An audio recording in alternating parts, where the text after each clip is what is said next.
Good evening and welcome to the Business Day. I'm Andrea Chisholm. Bank of Jamaica Governor Richard Biles says inflation is projected to remain within the bank's target range of 4 to 6% over the next 2 years. He, however, pointed to several risks which could result in changes to the BOJ's forecast. Mr. Biles provided the update at the quarterly press conference.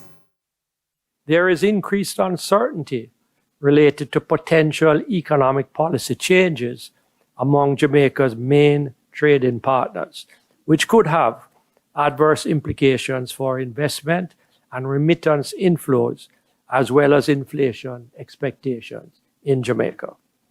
Higher inflation could also result from further escalation in geopolitical tensions, which could adversely impact international supply chains. Worse than expected weather conditions in Jamaica could also influence higher inflation. Meanwhile, real GDP for the 2025-2026 financial year is projected to grow between 1 and 3%.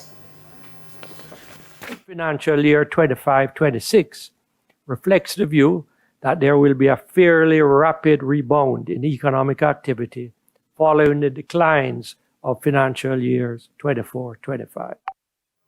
Tax Administration Jamaica TAJ is reporting that 216,207 applicants will receive over $4.3 billion this month under the reverse income tax credit. This will bring the total number of individuals benefiting so far to 290,912. The payments are expected this week and will include clients of the National Commercial Bank and Scotiabank who earlier experienced delays. Another payout is slated for the December to January period. Under the initiative, eligible individuals earning less than $3 million per year will receive a one-time $20,000 payment.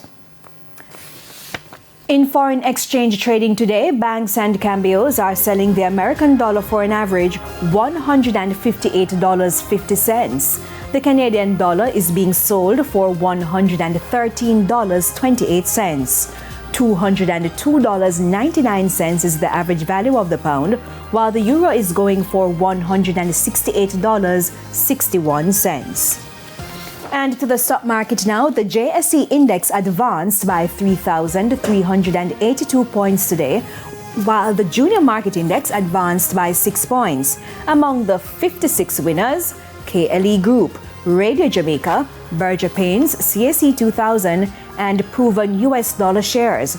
The losers included First Rock Real Estate Investments US dollar shares, Margaritaville Turks US dollar shares, Trans Jamaican Highway US dollar shares, Lasco Financial Services, and the Mayberry Group. 20 stocks remained unchanged after trading today. And that's it for the Business Day. I'm Andrea Chisholm. Good evening.